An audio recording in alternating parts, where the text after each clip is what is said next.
As the Precision Racing League continues to add to its ladder of series, building and encouraging skilled drivers, one gap on the GT side has finally been filled. Taking practically stock vehicles, the GT4 class provides a more grassroots experience for tin tops. And appropriately, the series will kick things off at one of the more popular tracks for club-level drivers with Laguna Seca. We'll see how this brand new venture unfolds as we get ready to watch round one of the PRL GT4 Clubsport series. And you'll see it all live here on the Global Sim Racing channel. And hi, I'm Joe Peak. With me in the booth is Adam Young. Behind the scenes is our director, Sean Crackers Ambrose, and he's using cameras provided by Dougie Beard. This California circuit has been the home for sports car racing for decades now. To better understand more of its unique qualities, why don't we take a look at our track guide.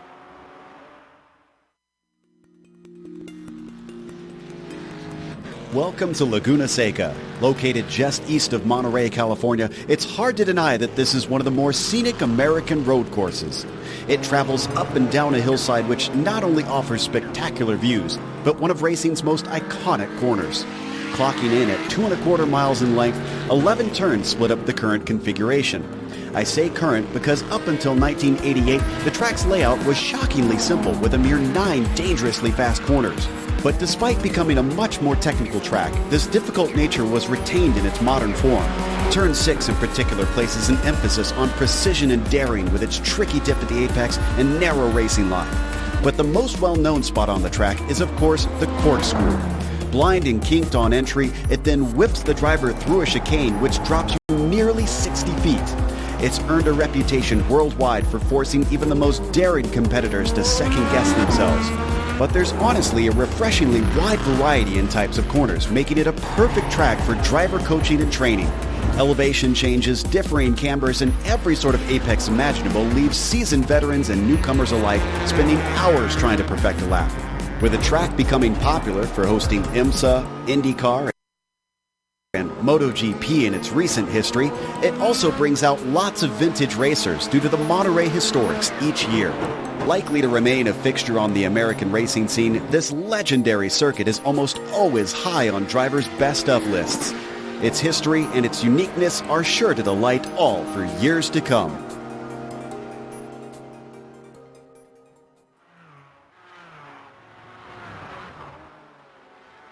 You see some of the beautiful views you have around this very hilly circuit, but Adam, I talked about it in the intro. This is a place where a lot of club level drivers really do get to dip their toes into racing, so it just feels right today.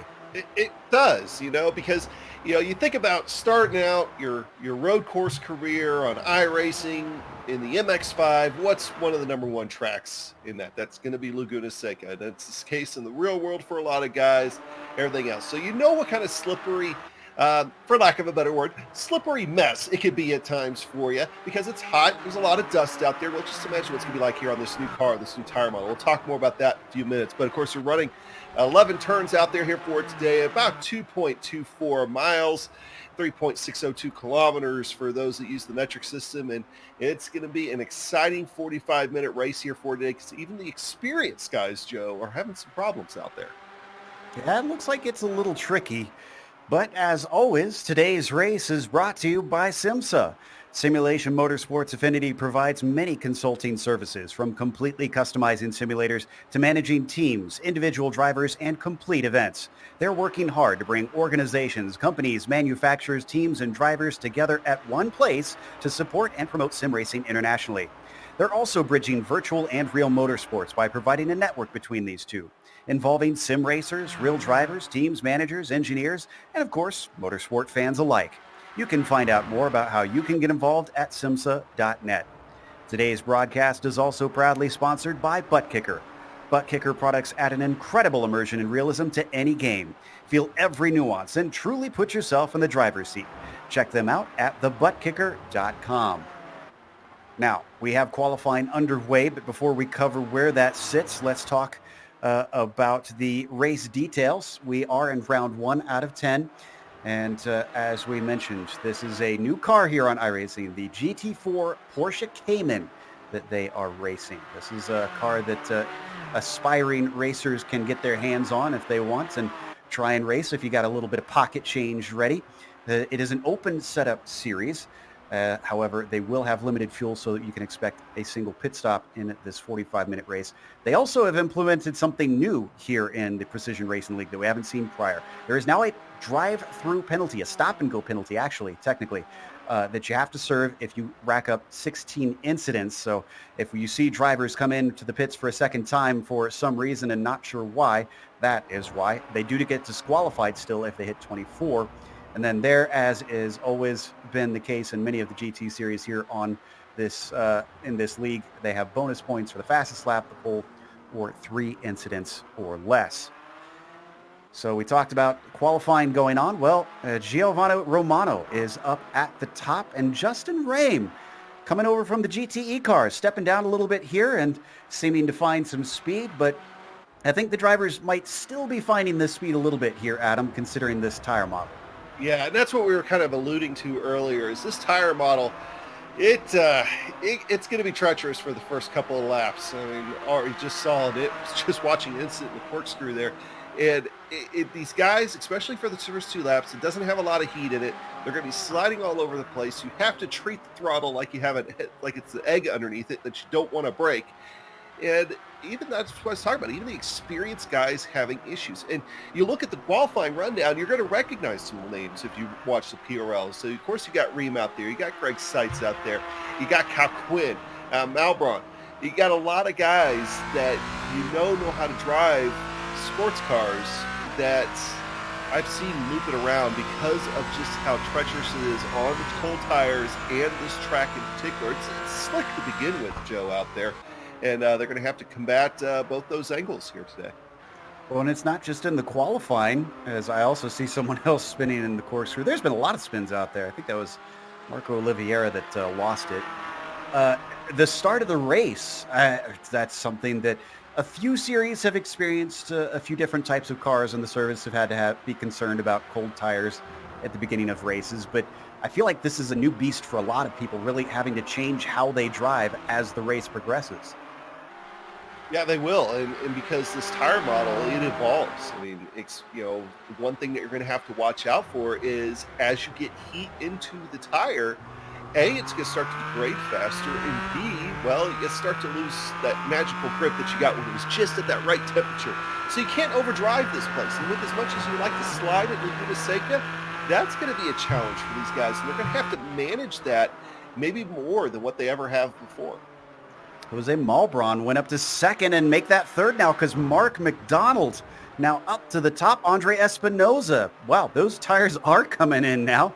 And Espinoza puts himself into second. Romano bumped to third. Malbron now down to fourth. In quick succession, many of the top drivers, or top spots rather, switching drivers around. Justin Rame all the way down to fifth. And as he crosses the line, he's not going to improve this time around. And look how close together these guys are. As we're looking at LeBlanc here, we're thinking he's going to be pretty quick on this lap. Not going to be pole, but that'll get him. It doesn't look like it long, so must have had a little bit of an off there or something. So we're going to keep an eye on him here in that lap. Next lap up. Next up, we got Marco Oliveira. He's coming down the front straightaway here. He was 37th. That's not going to be a very good lap for him. It's not going to put him up in the top 20 here. But it does improve on his time by about 2.5 seconds there. Gets him up to 35th. One thing I'm noticing out there, Joe, is that on these qualifying times right now, you got your top 16 within a second of each other. Woo. Yeah, it's going to be tight, that is for sure. And it's definitely going to be tight in terms of space as well, because we have 40 plus cars here today. This is not a terribly long track, and Romano goes back to the pole with a 28.7 that time by. I was just watching him cross the line to see how he'd do. McDonald goes a little bit quicker and is now only 0.2 behind him, so continuing to change quite a bit among those top drivers. But yeah, a lap traffic going to be an issue. Obviously finding some clear track here in qualifying seems to be a bit tough because we're seeing all kinds of packs of cars hooked together out there. Yeah, and so drafting will obviously be a little bit, and you brought up the lap traffic once we get going here. And that's going to be huge, I think, here today, because not necessarily just in the neighborhood of getting around and navigating around people, but avoiding trouble from the lap cars in front of you. I would not be surprised, and I don't want to put the curse on anybody, but I would not be surprised to see somebody in the top 10 of this race and get involved in an incident just caught up out of collateral damage from a lap car incident. That's something that I'm going to be watching out there here for today. Hopefully we won't get too much of that, although I see two cars actually fighting for position out here. Greg Seitz and Kyle Strykars are coming up and across the start-finish line right now. Seitz did not set his fastest time with them battling, of course, but hopefully they get that sorted out soon because they're starting to run out of time. There's only 4 minutes left, and they're doing roughly 1.5-minute lap times. Romano, this time by, looks like that lap didn't count, so he must have had an off track somewhere. Oh, and McDonald improves again. Is this enough? Yes, it is. McDonald to the pole. That is every single time they come by right now. He just looks so smooth out there. Clearly, he's not clowning around as we ride on board with Terry Crouch, who looked good in the warm-up, Texas driver. This last time by does improve, and that's going to put him in 6th place. Yeah, that's a big improvement for him. So that means right now we have our top 7 that are within a second of each other. Here comes Matt Hilton. This should be a slight improvement for him. Nope. No, actually about a half second slower. Now down to 3 minutes to go. So pretty soon we're going to be about 2 flying laps left on the cars. And we do have a few that are in pit lane, so they're probably not going to be able to get their tires up to temp, even if they do get out and get going. Twist across the line. Looks like he's on his out lap, driven by that lap time. Strykars this time across improves up to 23rd, a 30.7 for him. Seitz also did. Greg and the number 74. He was just in front of an accident himself, but he goes up to 7th place. And wow, Mark McDonald goes even faster. That's a 5.25. James David does as well. He gets onto the 2nd row. That puts him in 3rd. Malbron, who improved, finds himself in 4th place. This could come down to the wire, the way drivers just keep these times tumbling. And they've got a very cool track as well, so that might explain why we're seeing such a long period of improvement. Yeah, track temperature right now only 69 degrees, which if you've run Laguna Seca a lot, you know that's kind of atypical. But it also means that those tires stay cooler that much longer. As we're looking at LeBlanc, not able to improve on his time last time. He's going to get by. Oh, Giovanni Romano was on a very quick lap, and he just looped it coming out of the kink.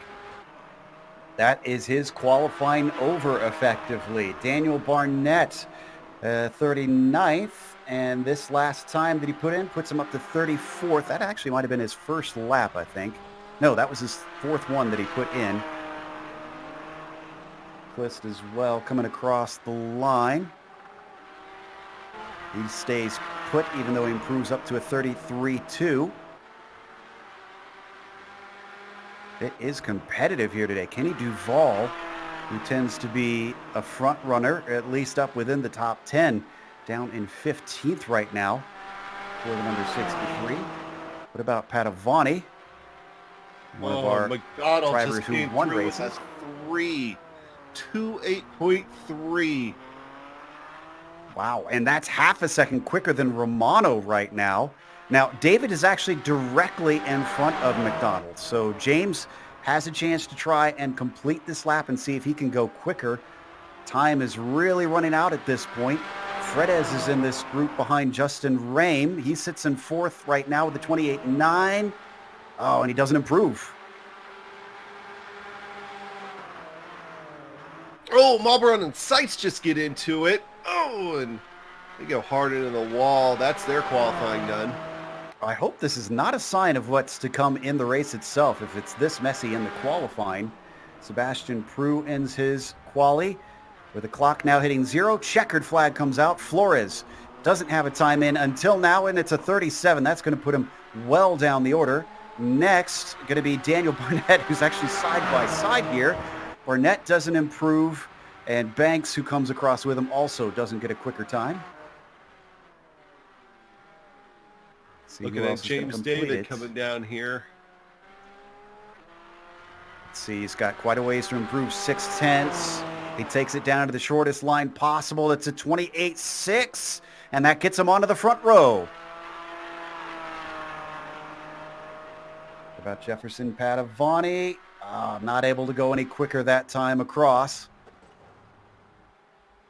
Up next, I see, looks like Hotham is wrecked out, so he's not going to be able to finish this final lap. Anthony Carbone Jr., he's in 21st with a 30.1, also spins it off. Drivers struggling with that penultimate corner. Nick Delp abandons his final lap, heading into pit lane. Kenny Rodriguez, what's he going to have? The 969 is going to try and complete this final lap around this last corner. He'll be followed by Espinoza as well. He's doing pretty good on his qualifying already. Can he improve? No, he cannot. So what about Espinoza? No, 29.4 is about a tenth off of his quickest. Do we have anybody else able to finish? Troy Banks? No, Banks has already finished his lap because we saw him come across the start-finish line after the checkered flag had already fell. So this one should not count as far as I can tell. And it looked like he's already pancaked the right side of that car anyway, so. Yeah, so that is it for qualifying, and they will have a rolling start, but we have a lot of cars to go through, so let's get to this grid. Mark McDonald puts it on the pole, and by 3/10 over the next car down, James David managing to get it quickest on his final flying lap, and that has still left him with some time to make up on that 2:16 during the race itself. Giovanni Romano starts in third with Ignacio Fredes in the fourth place, and you got Jose Malbron in P5. Justin Rame improving up to 6 over the course of the qualifying. Kenny Duval starts from 7th. Andre Espinoza to his outside in P8. Then it's Greg Seitz on the inside of row 5. Terry Crouch rounds out the top 10. Going to row 6, Eric LeBlanc, he's going to be at 11th on the inside of row 6. Dave Cristali in the outside of that row. Still Bastian Pro in 13th, followed by Nicholas Delp, Jefferson Padavani, and Jeremy Bartholomew will be in row 8. Row 9 is going to go to Eric Luke. Horatio Caquin will be in 18th spot in row 9. Daniel Segers in 19th, followed by Mark 5. Anthony Carbone Jr. wound up 21st with Kenny Rodriguez behind him in 22nd, and it's Matt Hilton in the 23rd position. Lyndon Swaby, the Pirate, is here back again for 24th with Kyle Strykars starting 25th. Bill Kraus starts 26th today. Christopher Richards puts it in 27th. Then you've got Andy Spicer in 28th and Mike Richter in 29th. When we finally got to the outside of them, Mark Kalin in 30th. Going down into 31st position, Marco Olivieri and Danny Duchance in 32nd. Row 17 is going to go Paul Klist and Troy Banks. Daniel Barnett and Spencer Semquich will make up row 18. Row 19 is going to Brian Hotham and Aaron Gibson. Row 20, Stephen Phillipson and Glenn Bauer. Then in 41st, it's the last driver to put a time in, Jorge Flores, with Bruce Jones starting 42nd, then Baker, Gore, and Schilling. The last of your fields. We should be getting going behind this pace car pretty soon as the last of the drivers gets their sets loaded into the car, checks the fuel, make sure that they are ready to go for 45 minutes of racing today. This should be an interesting one, and as I watched some of the drivers come into pit lane at the end of that qualifying, it reminded me something we haven't discussed that we usually talk about when we come here, Adam, is that pit entry and that pit exit. Kind of notorious at this track. It is. I mean, you have to make that transition quick, and the entry can be a little interesting. We've seen accidents there, and especially in cars that, may not have a lot of tire left by the time they come down pit road. It could make for some interesting experiences getting down there. Already following through the Andretti hairpin, you can see all the monstrous elevation change that there is around a lap at this circuit. And then into the relatively newer infield portion. At this point, it's pretty much literally part of the scenery, as it's been around for 30 years now, 3 decades, I think, at this point. There's something close to that. They since added this in an attempt to lure Formula One unsuccessfully, but it has certainly made itself a fantastic part of this circuit. One of the more challenging parts is it's a little bit more technical than the rest of the track, which is very swift. Yeah, you got a couple portions of this track, what I always like to call the kink. It's ultimately turn 6. You almost take that just flat out. It'll put some hair on your back for sure. If you don't take just the right line through there, you find yourself out in that dirt, you're going for a ride and you're probably not going to hit anything soft. Yeah, after doing a couple races and a lot of practice in this car at this track, I can tell you that very much happens if you tip a wheel off. It's hard to save it out there. So I expect a few issues for drivers spinning it into either of the walls on the left side or the right side. Now out of the corkscrew and down out of rainy curve. Pretty soon we're going to see this Porsche pace car peel off, and Mark McDonald is going to take the control for the first race of the GT4 Clubsport Series here in the Precision Racing League. All right, pace car is in. He could take off as soon as he gets around this corner, try to leave them behind, or he could stack them up. He's going to stack them up. He waits patiently. Green flag is out.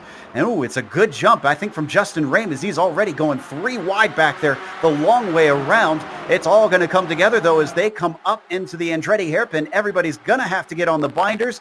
Who is brave? Oh, and Rahm goes off, and he's going to get into the leader. Multiple cars getting into one another. Looks like Jose Malbron involved in that. Oh, no. So who does this put up at the front for us? Otto and David are running 1-2. Greg Seitz in 3rd. Still even more action behind there. Teammates look to pass each other. It's Sebastian Pro and Eric LeBlanc. The Pro is going to go ahead and get back in line. Oh, that was just a catastrophic start to this race. I think maybe it happened. Again there, Joe, but he is well back. Man, miserable start. Now, unique thing about this series is they do have a spare car. They haven't had that in other series here in the Precision Racing League before, so they can get back out there. It almost looked like, we'll get a better look later, that Justin Rahm maybe dipped a wheel in the dirt and that turned him sideways, and well, from there it was a domino effect. Yeah, looking at Anthony Carbone now, facing the wrong way. He's looking to try to get back on track. He started about 21st, I believe. He's going to find himself all the way back down the running order. You can see up at the front that the top two, Romano and David, have held that gap here on the first lap. Greg Seitz back in 3rd, has nearly 2 seconds to make up after the first circuit done around here. And he's also being chased by Kenny Duval, who's got himself up to 4th after starting this thing in 7th. I'm sure he's happy with that, even though nobody wants to see their competitors end their day right at the first corner.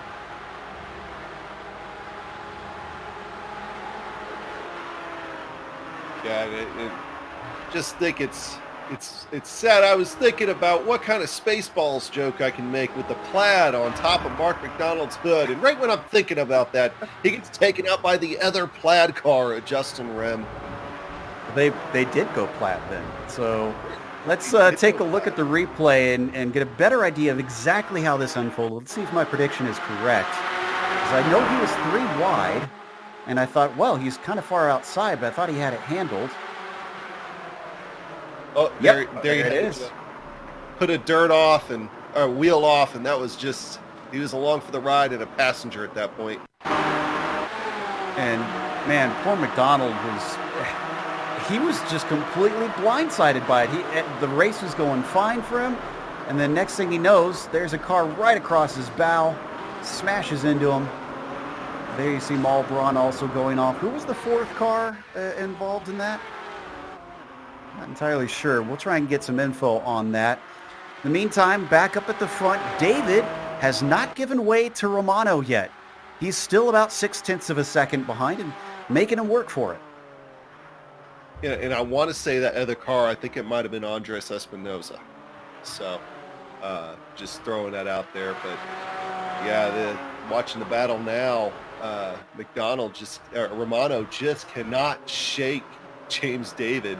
And then, oh, well, we got McDonald, though. McDonald already recovering very quickly. This is going to be one of those fun recovery drives that sometimes we get to see here, Joe. See how far he can get back up the field here in 45 minutes. For our viewers who saw his tires come off his car in that replay, that obviously that's a little bit of a glitch with the connection, even though they do have the new tire, or the new damage model rather. That was not what actually happened to his car, since he is still running. He's working on Horatio Calquin to get back into the top 10. We ride on board with Padavani, looking from his helmet cam. McDonald thinks about it up into the corkscrew, but then thinks better of it. It's a tricky place to try and make it happen, and he gets held up at the apex. No place to go past Calquin there. See, I think he knows that if he could just, start being able to run, he's going to be about a half second, if not. Oh, look at trouble behind him. Is that Padavani? That is. Padavani slides into the wall. Oh, no. So as we take a look at the replay here, he falls down the order, well down the order. He was off on Rainy Curve. Couldn't quite get it woed up in time as well. Man, he was sliding for a long time up into that tire barrier. So, as we come back live, Padavani does get the car going. That left side is what swiped it. We're waiting for, let's see if we can see. Just tiny little bit of damage. So I think he must be okay. These look like they're decently hardy cars. Yeah, they take damage pretty well. And something happened to Eric LeBlanc, who was in 4th. He's now down to 6th. I think there was some ghost contact between himself and Prue, his teammate.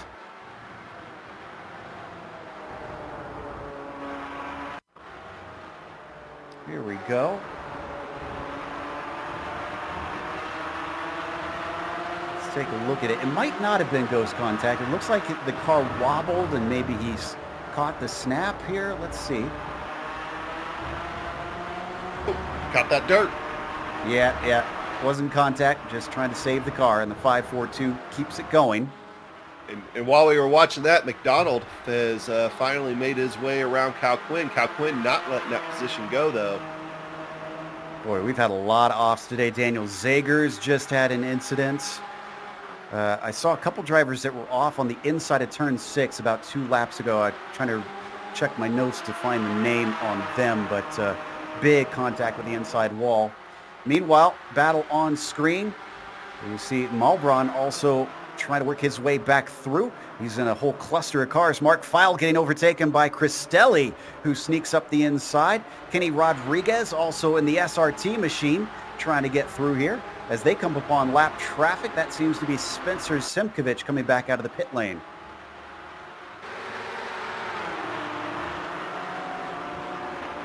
A lot of tight action through some of these hard to drive corners in the infield. I think Mark Feil managed to get that 18th place. Swaby also ahead of Strykars.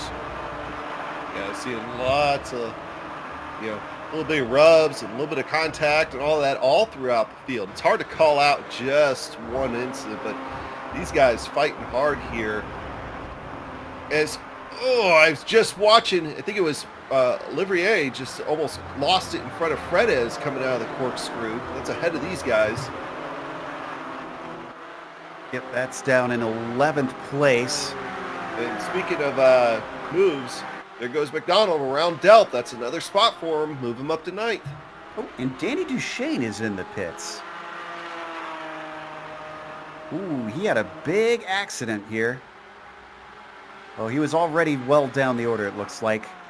But he was trying to avoid Anthony Carbone Jr., who backed himself onto the track. Those two made major contact. Don't need to get a replay, but both had to take a tow from the incident.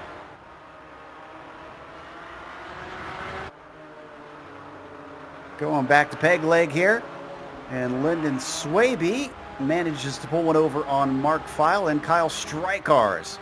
That's going to put him up to 18th position. See if Strikers can also get a move done on the number 77. So we ride on board with Linden, looking back from his gearbox. See, now that these guys are, 6 laps into this thing, tires now are great pressure, great racing. That this is also the part of the race where you got to be careful not to use them too much. You got to start trying to manage things a little bit. Take it a little bit easy at times. Pick your battles, and that's what these guys are having to manage while fighting each other. Doing well so far. Still a lot of racing left to go, though. What if we could jump up to 5th? Because 4th place, rather, I should say. Sebastian Prue up ahead of Duval, LeBlanc, Crouch in there, and Eric Luke. This is all for position that you're seeing. Prue seems to be able to pull himself a little bit away from the action. He's gapped it up to almost a second. So maybe this is becoming more battle for 5th than it is for 4th place. Duval in that red Porsche you see from off the rear bow of Prue. Yeah, and if you look way off in the distance back there, you'll find Mark McDonald. He's going to be up on these guys here, too, in a lap or so, get involved in this battle. Yeah, I suspect he's still got speed in that car the way he's racing. Down into turn 5. Nobody changing positions. A little wide, though, for Eric LeBlanc.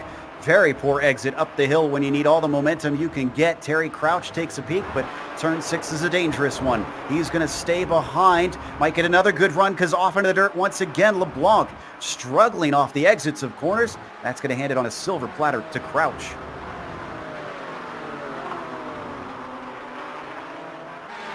Danny Deshane has decided to go ahead and call it a day, so he is done. So Crouch now into P6. Next on his list is Duval, who is really falling away from Prue now. Remember I said it was about 0.8 before? It's 1.6 seconds between them. So Prue clearly much better pace under that hood than there is for the number 63.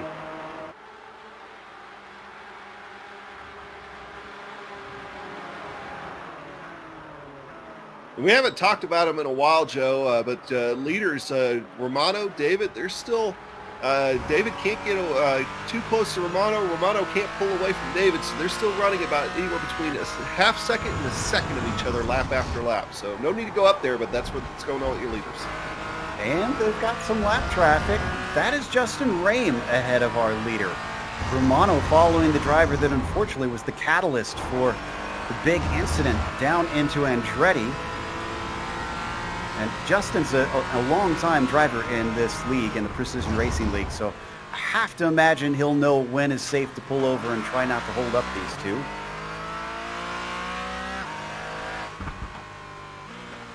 Yeah, the lap traffic that they've come across here so far has been able to manage it pretty well, so Rem probably won't be too much of a problem. In fact, good long opportunity coming up here in just a minute. Oh. We had a cut course penalty for Terry Crouch. He had to slow down out of the corkscrew. LeBlanc's going to get his spot back.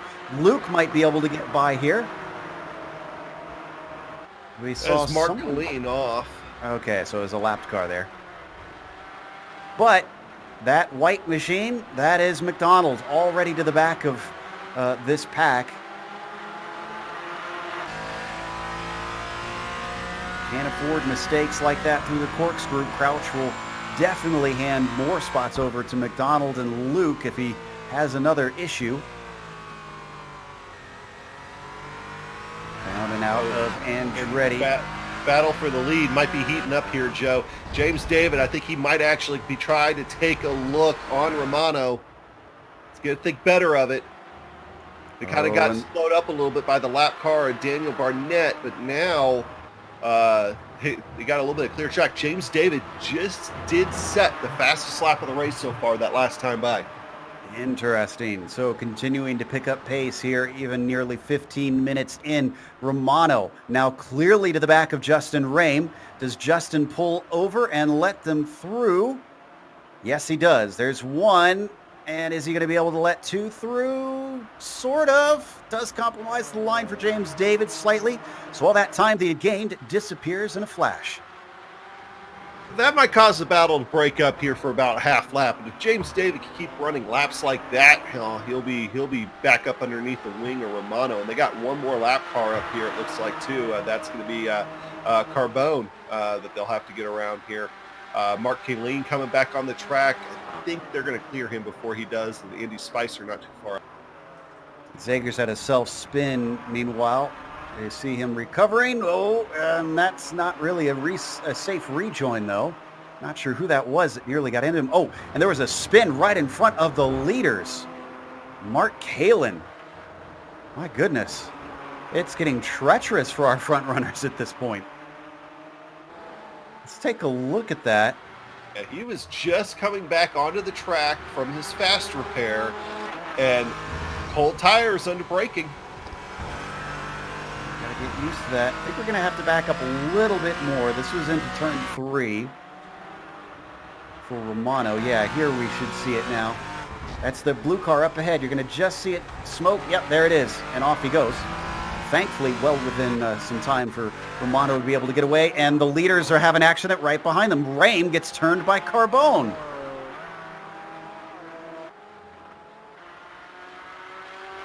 I mean, we are close to Friday the 13th, so maybe all the bad stuff is just nearly happening to the leaders. I think Carbone is around again here. Certainly be getting a little bit nervous if I was Romano or David, seeing accidents happening all around me. I mean, I hate to say it, but it's one of those ones that it just kind of went with the territory. You know, with the way things are going to be here today, it might be dodging bullets here. Yeah, it is a new series, it's a new car, and it's a big field. We take a look at this battle for 6th. It's Eric LeBlanc with Crouch and McDonald still behind him. McDonald's managed to get by Luke. They still have that traffic of, I think that's Kalin. Yep, he is just going to pull off to the side. Defensive move from Terry Crouch down into turn 3. Could be an over-under for McDonald if he really wants it. But he's just going to stay in line here as they come up through turn 4. We ride on board with McDonald now looking very strong off the corner. Yeah, he's got him here easily. In fact, I think Crouch will just kind of not fight it at that point. Yep, he lifted. He gave a big lift and let him by. He knew this is not my fight. That's a quicker driver. I just got to keep Luke behind me, in which letting him through does keep Luke from getting by. So next for McDonald is going to be LeBlanc. That's going to be 6th place. It's about a second up the road. He lost a little time trying to fight his way through, but his pace so far of quickest lap for McDonald of 28.8. Compare that to our leaders, a 28.6 for Romano. He's still got it. And by the way, we started this race with 45 cars, still have 43 out there. Duchesne and now Carbone, they have both retired. I think that's that spare car helping out. Drivers ducking back in. And it is important because they do have a rule here, Adam, that you have to finish at least 50% of the laps to get scored with points. So if you're a fast driver, you don't want to quit too soon. Get back up to the front here where David's got to run. Here we go. He's going to be able to do anything with it. Not quite, but he thought about it. Down into turn 5, sometimes a place for passes, but it is difficult. Ooh, and now even going defensive into turn 6. Again, you rarely see successful passes into there. So David decides it's better not to try and push the issue. He stays behind Romano, but boy, has he got him on the ropes. How about that rear bumper cam you just saw a second ago from our guy, Dougie Beard? Even getting the waves of heat coming off the exhaust. Love the details you can see anymore in the sim. By the way, McDonald just got LeBlanc just like that. That was fast, up into 6th place. He's about 15 seconds behind our overall leader. Probably not in the hunt for the win. As we take a look at the replay of that pass. This happened on the way out of turn 6, I believe. I do want to point out that you mentioned he's not in contention for the win, but he's been in traffic and hasn't lost a lot of time to the leaders. I mean, so if he gets some clear track, I'm not saying he could get back up there and race for the win, but if I'm Greg Seitz, I'd be worried about my podium right now. Oh, absolutely. Because let's see, what's the gap between Seitz and McDonald? I think it's only about 5 seconds. This is the gap, of course, to the leader. We're wondering between Seitz and McDonald. So that's the 216 and the 74. But Seitz actually has got himself a nice little bit of track while he is dealing with a lot of lap traffic, to be honest. Sebastian Poole has not been able to run him down. Boy, the traffic is an absolute nightmare, if we're honest. It is. I mean, it's tough. These guys are having to stay up on their toes. Not only are the leaders having to stay on their toes, the lead lap cars, the lap cars are having to stay up on their toes as well here. Well, we look at some of our mid-packers, including the battle for 18th at Jerome Breton with Jorge Flores. Flores, one of our biggest movers so far, qualified 41st. I think he didn't get a full qualifying session in and has made up for that ill-timed problem with whatever kept him from getting out there. It's Marco Oliveira who's a lap down with them, and then Kyle Strykar is a little bit behind. Look to the inside, down into rainy curve. He gets chopped off at the nose. Jerome's in no mood to give way in that fast downhill corner. Whew, that got close. I mean, that's one of those ones you got to be really careful on, but these guys have a lot of experience racing each other in other series too, so they kind of anticipated each other's moves there, I believe. Yeah, Jorge Flores is no slouch too. He's got a 5K I rating, so he really wants to get up among the front runners here. So we ride on board with him now, continuing this battle.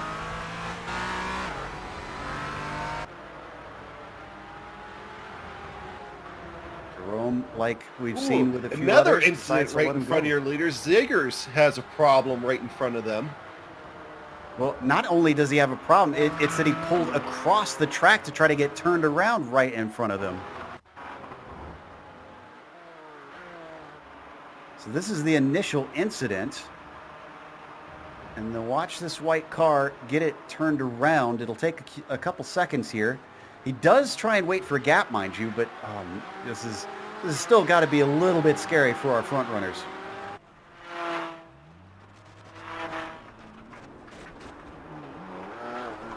Meanwhile, we come back. David is right there again. Kind of fell back a little bit coming out of 2 there, but now going into through 3 and up to 4. He's going to have a good run here, I think, here. I was noticing that too. And he does seem to gain quite a bit when they get up to the corkscrew.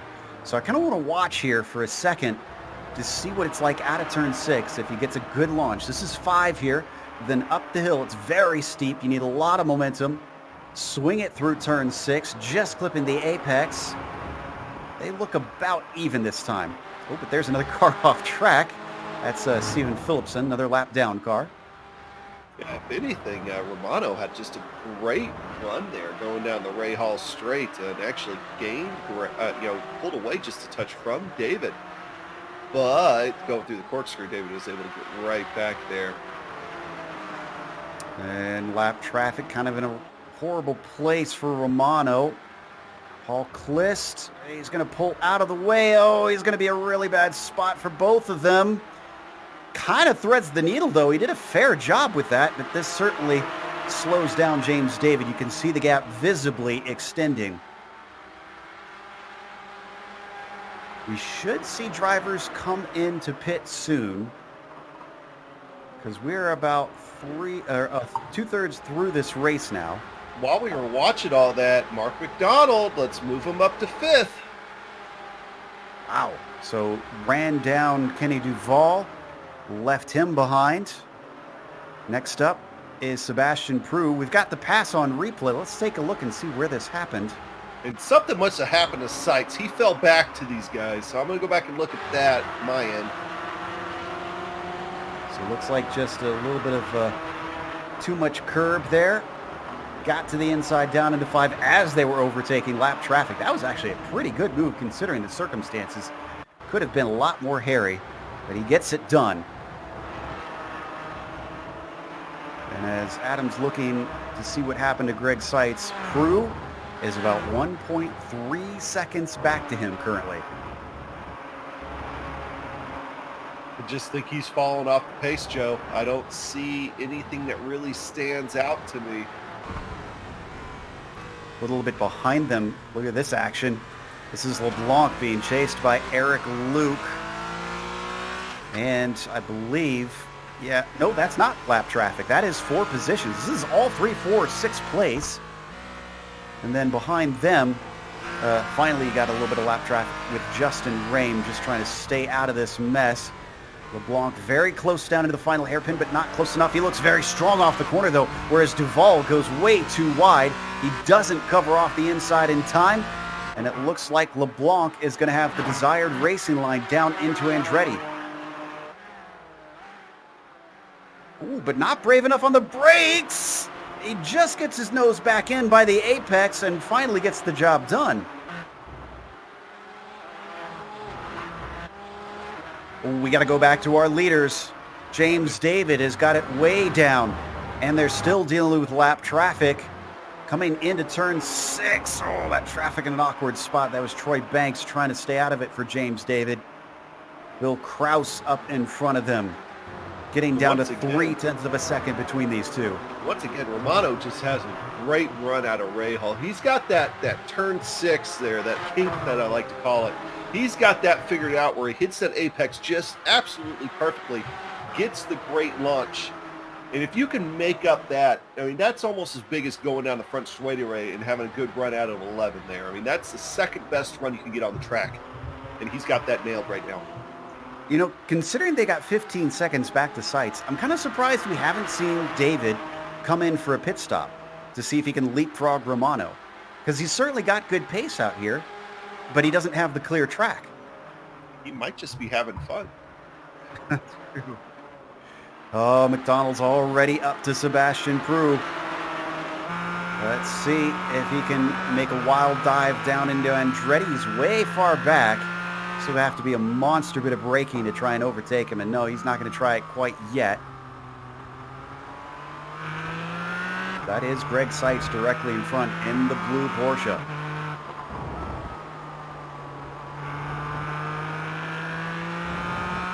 Yeah, going to be a lap traffic David's for them. got to run. Oh, he's getting back out of it. Once again, he seems He's like pulled turn right 5 is up to his rear wheel and backed out of it there just because of turn 6. You don't want to go double file there. But Romano didn't have as good of a run that he normally does out of the Rahal straight, coming down the corkscrew now, and it looks like David's keeping that gap.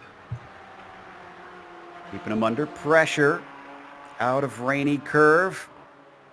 There's a really good opportunity here into the final hairpin if he wants it. He's poking his nose out here and there, but still also not ducking in the pit lane to try an alternate pit strategy to see if he can outthink his rival.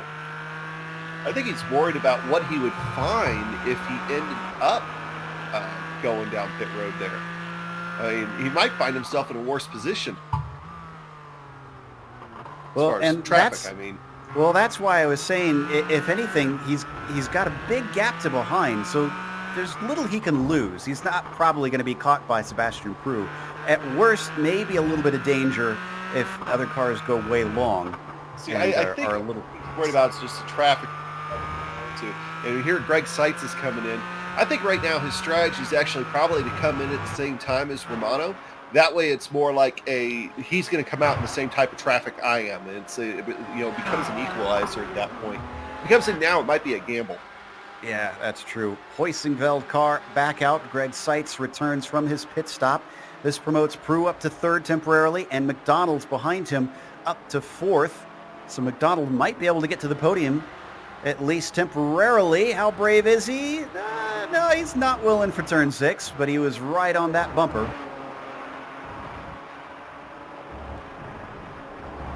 Illinois driver is very, very quick right now. Sebastian Prue probably sweating a bit inside that cockpit. Down through the corkscrew they go. Still waiting for the majority of our pit stops. We've seen Cristelli, Bertone, File all take scheduled stops.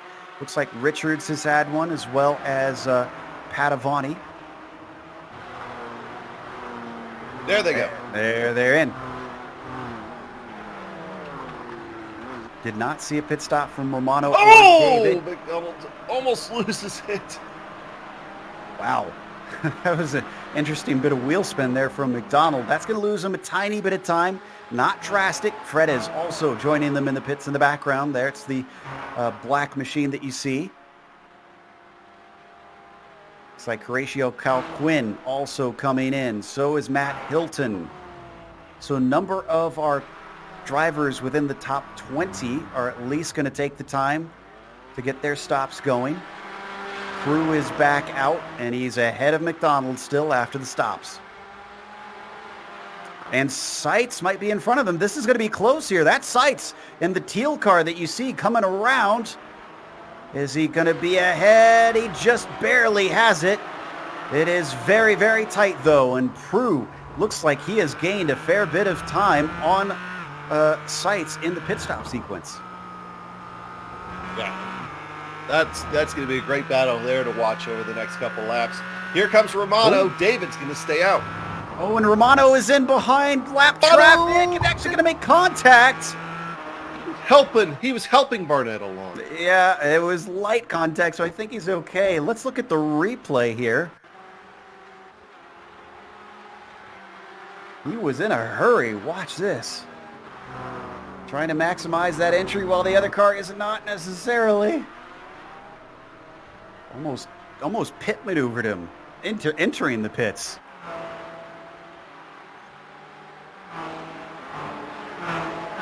Romano's finished with his stop, and it's a fast one, 8.8 seconds. It's one of the fastest today so far. Gonna come out right behind Terry Crouch, it looks like here. Oh, accident there in turn one. Who is that? That was Paul Klist. And that actually was great for Romano because he was about to come out in the midst of Crouch and Gore, as well as Klist. If he hadn't have spun and slowed the other cars down, he would have been stuck in lap traffic. You can see all three of them slowing up just as our leader on the inside in the purple car sneaks through. Yeah, meanwhile, David's had to contend with lap traffic this lap as well. He had to get around Espinoza and Baker. Now he's trying to get around Bartholomew.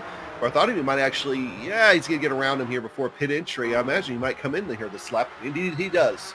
He does, but let's go over to Mark McDonald because he's on the attack now with Sebastian Prue looking around the outside of turn 5, maybe trying for an over-under, and he's got the momentum.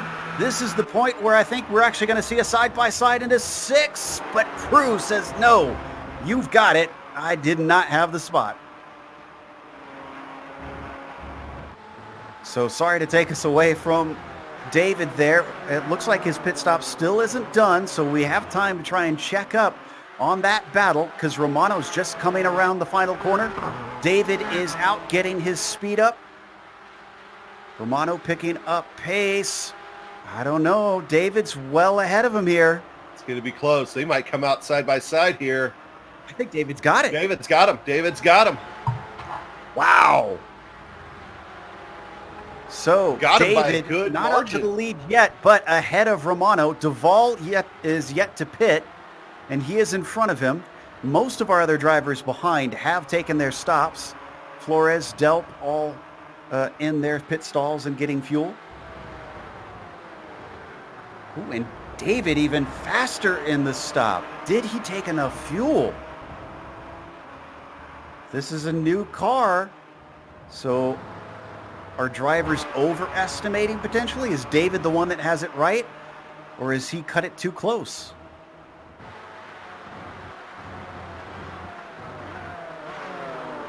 Back behind them, McDonald, and Seitz fighting for 4th. A good run up into turn 6. But a bad exit out of that. Wow. And behind him, actually a very horrible exit for Prue. We couldn't quite see it in the mirrors, but he dipped wheels off into the dirt. Still survived, but dropped a lot of time on these two. And by the way, this will be for third once the rest of the pit stops here shake out. So Duvall's coming in now, so this is going to be for third here when they come to the line. Yeah, Kenny Duvall still looking for his pit stall, so he should easily be jumped by these three. There's the Georgia driver taking his fuel. Seitz is through. Oh, and Duvall's taking tires too. We didn't see a whole lot of drivers taking them so far, did we? This is interesting. McDonald's, you called it, Adam. A podium is on the cards. Right now, he has one car to get by to make that happen. Yeah, and he's, ooh, there was a car stopped in the middle of the track there. Paul Clist again. He's got some damage. We switch back up to the leaders. David's still leading Romano, but with lap traffic in front of him. Oh, lap traffic having problems. Woo. Troy Banks giving a heart attack to poor James David. This is James's view. And Troy did smart there. Like, I think he felt the back end breaking loose there. And he's like, instead of trying to save it on the racetrack, knowing the leaders were right behind him, he took it off the racetrack and, you know, tried to save it out there. So good on Troy for realizing how close he was. It has been a torrid pace for these top two. 21 seconds back to Greg Seitz in third place. So they have just dropped the rest of the field. Oh, and Duvall on his fresh tires has bended in turn 6. I think he managed to keep out of the wall, but he's lost control of it. There you see the number 63. This is going to happen on the kink.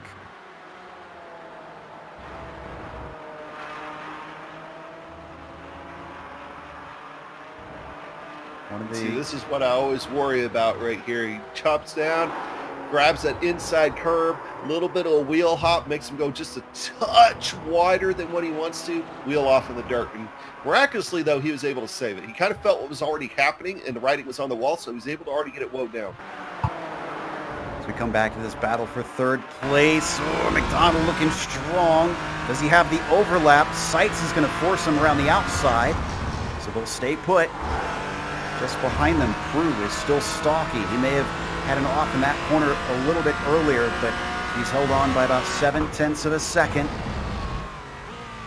So if these two get side by side, that could open the door and a 2-for-1 opportunity for Sebastian. Look at him gain through the corkscrew. Oh my goodness, from 0.7 of a second down to 2.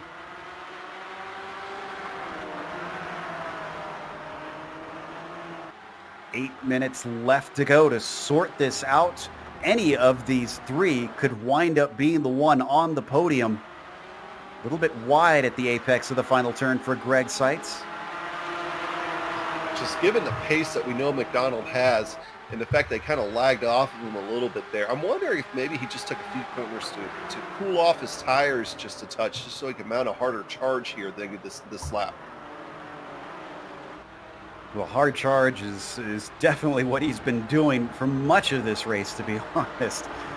He fell down to what, about 14th or so, ultimately? I saw him on the board, I think, for 20th, I think. Man, that is incredible. Meanwhile, the battle between LeBlanc and Fredes for 6th position is just behind them. Can't discount this as well.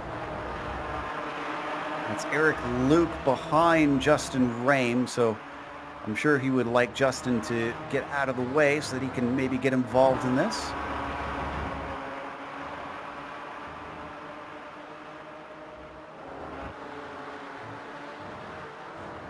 So watch them come up to the very tricky braking on the lap traffic, certainly making life very difficult for a few of them. Oh, and who is that off? That's Fredes. Heartbreak for Fredes. I wonder if he just got caught out by the lapped car of Brian Hotham trying to let him through. He was He was a little wide at the first apex, and then maybe catching the dirt on the second one. Just tried to put the throttle down, and it was not to be. Oh, let's go back to McDonald. McDonald was on the attack, but now that's made him vulnerable. And Sebastian Prue tried to stick his nose in, but it didn't bear any fruit yet. And, you know, McDonald went through a number of laps while in traffic and wasn't losing a lot of time in the leaders. Now that he gets behind Seitz, I think Seitz is holding both those guys up right now. But he's just fast enough to stay out there and able to defend so far. Don't need to go to it, but we've had a problem with Duval and I believe Cal Quinn as well, both of them having off tracks. I think they've gotten it going. This is the fight we want to watch right now. I'm keeping half an eye on David and Romano. We'll shout if they start to get close. Look at the run up the hill. McDonald, if he's gutsy, could try something into the corkscrew, but looks like he's not quite to that point yet.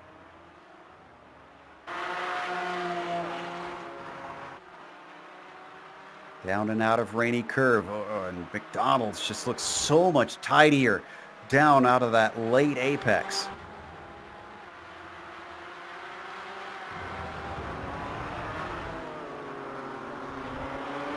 Couple more laps to go along the long pitch straight over the crest of turn 1. They all spread apart, so I don't know that we'll see a pass attempt here.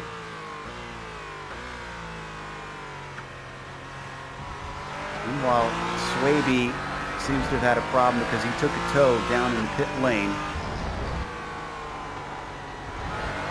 Not exactly sure what happened to him. He rode on board with Seitz there. And Mark McDonald still giving chase. Oh, this is where Mark has been strong a number of times. He's got a good run. And Seitz knows it. He covers him off down to the inside into turn 5. This could compromise his exit. It does, but oh, wow. Swinging across the track. So he's going to try it the hard way. Here comes McDonald. And there's just nothing doing there quite yet, but look at how much that compromises him. Sebastian Prue with the run up the Ray Hall straight into the corkscrew. He's fully passed by the braking zone, but can he get the car wound up? He almost gets into the back of Greg Seitz. He manages not to hit him, but it makes him a little bit vulnerable through the corner. Oh, he almost tries to make the pass into the Rainy Curve. That doesn't quite work out. McDonald's looking around the outside. He holds back, and finally they settle into single file. Oh, that got intense. By the way, Swaby the Pirate had a problem in the kink and slid into the tire barrier. That's what happened with him. But that's getting exciting again as McDonald's going to try to get around Prue here. Who's going to get the better run off 11? It's a drag race going down. Looks like Prue is marginally ahead. He almost once again hit the back of Greg Seitz. This is what Seitz needs in this moment. These two facing off side by side, down into the corner. McDonald with the inside and the better braking finally gets himself back into 4th ahead of Sebastian.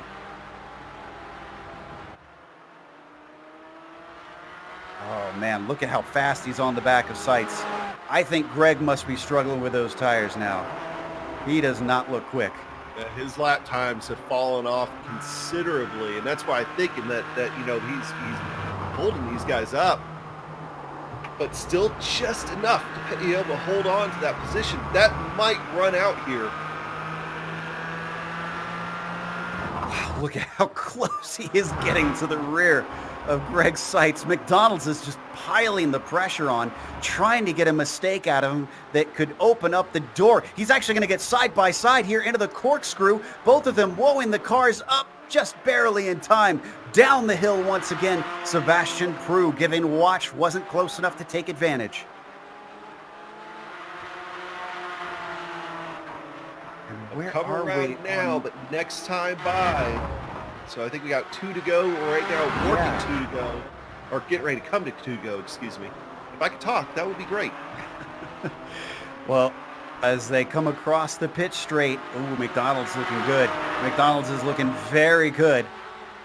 Seitz, does he cover him off? He holds down to the inside, just about the middle of the track. He's going to make him go extremely shallow, and he backs out of it. As McDonald decides he's still got more chances yet left. He knows he's quicker. If he dilly-dallies too long, I think Sebastian might make another go at this. On Sebastian, I'm just hoping they run into each other. We got lap traffic here. This is Glenn Bowen. Bowen's going to pull off to the right. Well done by the 31 to stay out of the fight. Ooh, McDonald with a peek. Nothing doing. Giving him the headlight flashing, letting him know he's there.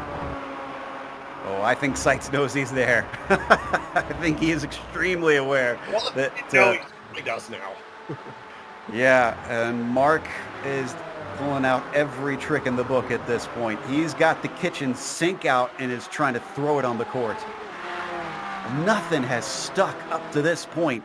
Oh, backs up and then launches it off with a late apex through a rainy curve, but there's not enough straightaway down into the penultimate corner. A bad exit out of there, and he covers off the inside once again. McDonald stays put, looks to get himself the launch, and he does.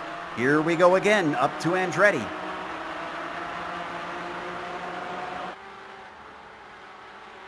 Oh, he's got an incredible amount of speed here. In fact, he's fully ahead by the time they get to the braking. He doesn't quite have the apex, and in fact, he is forced wide. I think he saw Seitz's back end starting to come around, forces him down into the dirt. He's got the inside this time. Seitz is trying to shut the door, but he's got his foot in.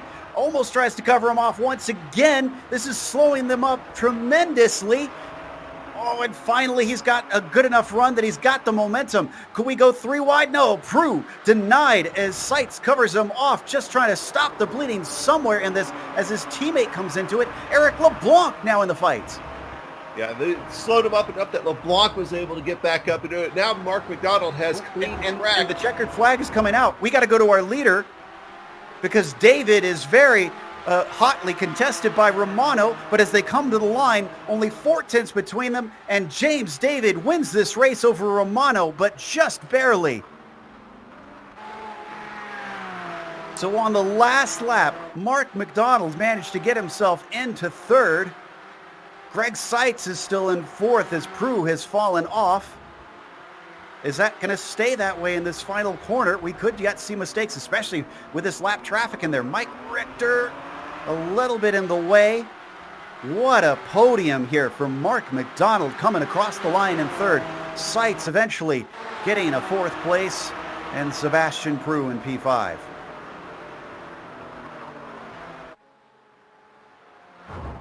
Got a nice fight late on the lead lap here. Horatio Calquin dealing with Espinoza right behind him.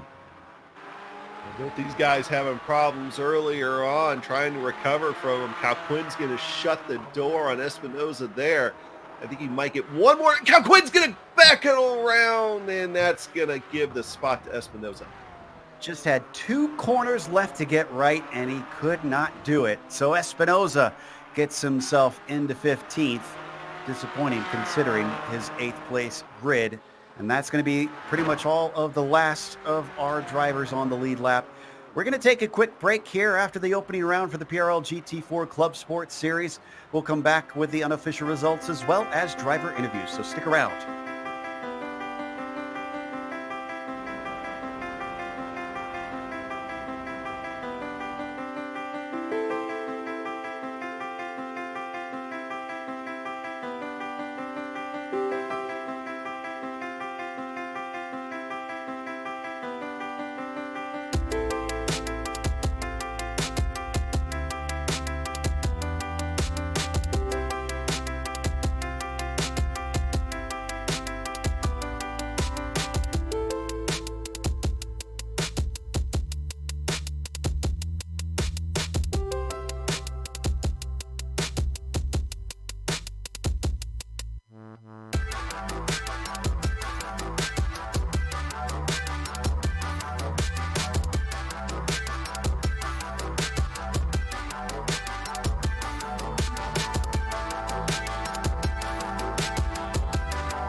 Welcome back to Laguna Seca, our first round ever for the GT4 Clubsport series from the Precision Racing League was a stunner, and it was James David who won by 0.2 of a second at the line. He and Romano fighting almost the whole way. Romano leading the first half, David leading the second half, and that's the one that counts. Meanwhile, way behind them, but no less intense, Mark McDonald just fighting tooth and nail to try and get onto the podium. He did in the end. He started on the pole, though, and it was a wreck in the very first corner that unfortunately sent him backwards and having to fight to get to third. Greg Seitz, who seemed to lose pace near the end of the race, still managed to fourth place with Sebastian Prue going from 13th to 5th. Big climb for him. Eric LeBlanc took 6th place with Eric Luke finishing in P7. Then we've got Terry Crouch in 8th position. Ignacio Fredes comes home in 9th with Jose Malbron rounding out your top 10. Nicholas Delp coming home in 11th position. How about Jorge Flores? He started this thing in 41st. He finishes 12th. Probably the only guy on the track that passed more cars today than Mark McDonald was Jorge Flores. David Cristalli coming in 13th. Matt Hilton, at 14th. Andres Espinoza at 15th. Kyle Streikars in 16th. Jerome Bartholomew in 17th. Horatio Calquin in 18th. Kenny Rodriguez in 19th. Steve Baker in 20th, a lap down. Everybody else finishes a lap down or more. Yeah, there you see the rest of the field having some big issues today. Very short track, so a lot of cars a lap down. In the meantime, one that didn't go a lap down was Giovanni Romano. Second place today. Giovanni, tell us about what's going through your mind when you get to that first hairpin and then suddenly it's a completely clear track in front of you. Well, first of all, I felt pretty awful for all those guys that got wrecked. Unfortunately, I couldn't look at the replay after. Maybe I'll look at it on the broadcast later, but I felt bad for them getting wrecked like that turn one. But after that, yeah, it was nice having the clean track and just thinking I need to make the best of this opportunity. So let's talk about the pit strategy, though, because you and David took slightly different strategies out there, and it didn't quite seem to work out for you. What do you think it was? Was it the time in the pit stall? Was it the lap traffic, pit entry, pit exit? What's your analysis? I likely lost a little bit of time on entry due to a slow car who I think had just spun, also entering at the same time. Now, ideally, I would have gone the extra lap, but my fuel was really tight for an extra lap, so I was worried it was going to run out. So it's better to get into the pit lane than run out. Unfortunately, I think that probably, plus maybe taking a little bit of extra fuel, cost me the lead. So after that, you're fighting hard with James David to get it back. It looked like it was pretty tough to pass today. Yeah, that's the nature of Laguna Seca, isn't it? There's not really anywhere to pass. Turn one at best if you get a good launch off the last corner, but everywhere else it's a single line track and it's tough to make a move. Well, hopefully we'll get to ask you this plenty of times more this season. It certainly seems like it. Is there anybody you'd like to thank for this podium today? Yeah, so thank you guys for broadcasting this. Definitely makes it fun being able to watch afterwards. Thanks to PRL for putting this on. And also, let me shout out to some of the drivers out there who at the lap. There was a lot of people on track today, and honestly, everyone did a really good job of respecting blue flags and allowed me and David to have a really good race. It seemed like it was a big factor throughout. That was the second place finisher for the Lavender Racing team, Giovanni Romano. Third place finisher, Mark McDonald, has caught up with Adam. Yeah, Mark, exciting. I mean, I know lap one didn't go your way, but you made it fun today to watch the broadcast and see you cutting back up through the field. Go ahead and tell us about that journey. You guys got me? We do. Ah, perfect. I just got to hold this button, apparently. Guys, that was amazing. That was awesome. Lap one, not my favorite, I'll be honest. Haven't seen the replay, just like Giovanni. You know, I didn't have the my replay set to go all the way back to the front of it, so haven't seen exactly what happened. I assume somebody lost it on the inside, and then, you know, it's just dirt. So as soon as they lost it, they probably tried to avoid running into anyone, but just missed it a little bit. I got to say, I'm super impressed with the Porsche Cayman GT4 Clubsport MR, I guess is the it's a very long title. But I basically had no damage from that. Like the steering was a little bit off, but like my lap times were basically fine. And then I just put to trying to figure out, once I could tell it was fine, just trying to pick myself up. I went across the line in that first lap in 13th, and then I just kind of said, okay, well, let's see what we can do. And got a couple of positions. Everyone was pretty especially early in the race, everyone was pretty forgiving with space, and I had a couple of late dives that people kind of let me take the line, which I really appreciated. And then as I got further up, I eventually ticked the F3 box up to see how far ahead folks were. And I saw I'm catching up on Greg. And then I saw I'm catching up on Greg like a couple of seconds, and there's 30 minutes left in this race. So I kind of figured I could make this thing work a little bit. So I just put my head down and tried to put in good laps and stay out of any kind of trouble. I think he got caught out a little bit in some of the traffic and started coming back towards me. And then those last laps were super intense, like some of the most intense GT racing that I've had in recent memory. I mean, it was really tight, and I hope it put on a really good show for you guys. I'm super excited about this series for the rest of the series. And I do want to give a shout out to Sebastian, who is right there with us. He gave plenty of space and took some good opportunities when I got a little bit out of sorts, but he was super fair, and I really appreciated that. Yeah, and going back to that last battle there in sights, I mean, it really seemed like, you definitely had the faster car, but he just was able to figure out the lines just well enough to hold you back there for a while. Yeah, I'd say I learned a little bit about delaying your opponent behind you that I'll hopefully use in the future. I know that, Greg's a champion in other series for sure. So, I've always known he's super fast and knows what to do, where to place the car so that it's just a little bit impossible for you to get a run. So he did a great job, trying to defend his position, a little bit aggressive sometimes, but I think overall pretty fair. And it made for a really fun and very stressful race. I can feel like my adrenaline is still, heart's still pumping right now. Oh, good deal. Well, hey, Mark, I appreciate you stopping by. Good job today, and looking forward to see what you put down the track here the rest of the year. Hey, thanks, guys. I want to give a shout out to GSRC and also to the PRL League and everybody that put on this series, and also SimMSA for sponsoring it. Thanks very much, everybody. That was your third place finisher, Mark McDonald, and I think Joe's going to catch up with our winner, James David. Indeed, we've got James David in the booth with us. James, congratulations on the victory. Let's talk about the start of the race. Not necessarily incident, because we've already heard twice on that, but it seemed like you were holding back a little bit. You were just kind of keeping a little gap between yourself and Romano. And then suddenly the pressure started to be on. Was your setup today one that kind of took a bit to really come to the fore? Yeah, that's right. Hi, everyone, first, and I would do my best in English. My French is my main language. Yeah, my setup is a setup that takes time to heat up the tire. It's pretty hard to drive the first couple of laps. So my strategy was to try to just, with the crash on the first corner, I was just trying to stay within 1 second from Romano, Giovanni. So that was my strategy, and this is a track that is hard to pass. So once I catch up with him, I was mostly trying to make pressure on him to make him burn his tire. So that was my strategy when I saw what happened on the first corner.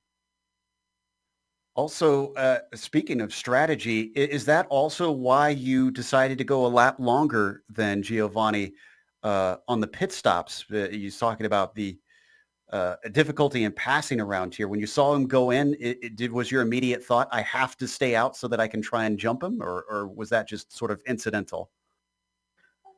Definitely, when I saw him enter the pit, there was no question in my mind. I continue. Before that, I was thinking, I will probably try to undercut him, not go at the same time that him. It will be hard to pass in the pit. So my strategy was either I go first or after. And because I was all the time behind him, I probably saved some fuel that just gave me the the fuel that I need to make one more lap. And I saw him enter, and there was a car in front of him. I was pretty sure he will lose time there. I was pretty surprised to have 1.5 seconds after that, but it was pretty hard at when I out the pit. The car was really hard to drive with more fuel.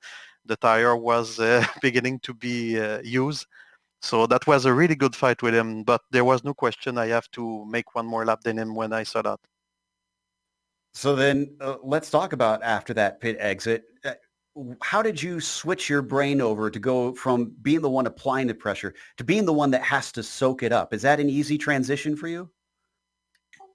Tonight, I didn't expect to be, first of all, on the top 3. So when I make my pit and I saw that I was in front, the adrenaline come in.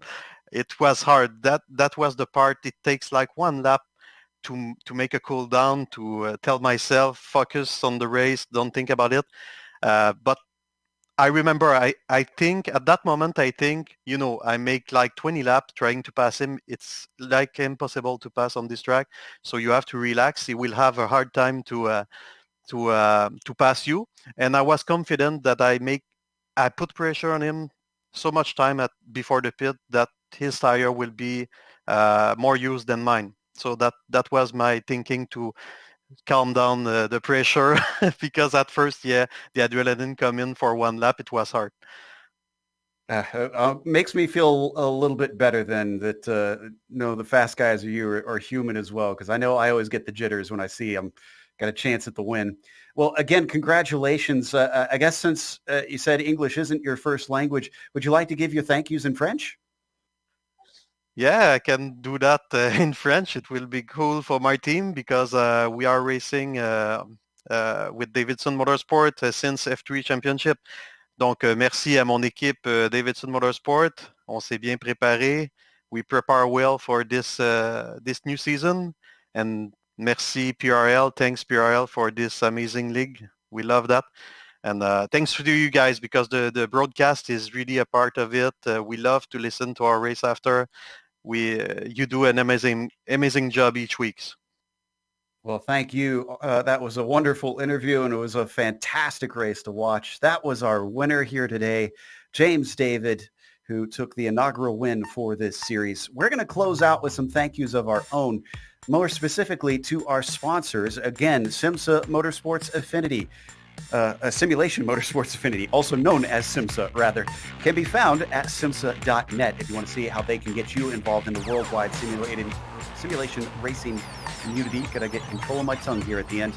Also, ButtKicker. They are found at thebuttkicker.com. All kinds of cool simulation gear to help make your rig all the more realistic.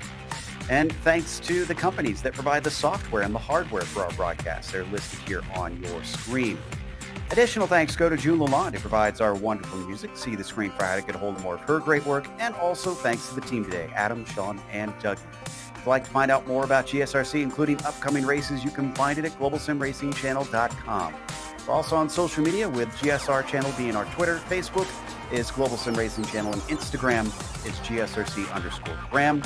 We've got a merchandise store linked in the description below. It's gsrc.storenv.com. And make sure to subscribe to the channel while you're there. You'll see a big red button that says subscribe, and all you got to do is click it.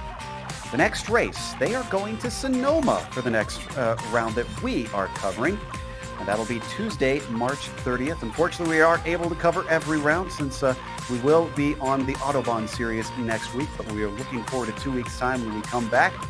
We have upcoming races for other series listed on the screen, so check those out and mark them down on your calendar. But until next time, race clean, race hard. We'll see you on the track.